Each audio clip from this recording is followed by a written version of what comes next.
হুমায়ুন আহমেদ বলেছেন, এই পৃথিবীতে সব ধরনের অপরাধের বিচার হয়, শুধুমাত্র মন ভাঙার অপরাধের বিচার হয় না। কারণ এত বড় অপরাধের বিচার করার ক্ষমতা মানুষের নেই। হজরত আলী রাদিয়াল্লাহু তাআলা আনহু বলেছেন, লোকে তোমার প্রশংসা করলে খুশি হইও না, লোকে তোমার নিন্দা করলেও দুঃখ পেও না। লোকের কথায় কয়লা কখনো শোনা হয় না। জীবনে সুখে থাকার দুটো উপায় আছে। ক্ষমা করে দাও তাকে যাকে তুমি ভুলতে পারো না।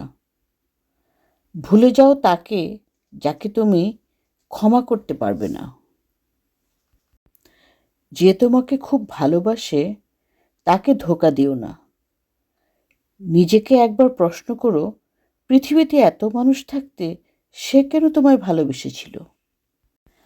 কোপার্নিকাস বলেছেন, নিজেকে যদি শক্তিশালী করে তুলতে চাও তাহলে একলা কিভাবে থাকতে হয় তা শিখে নাও।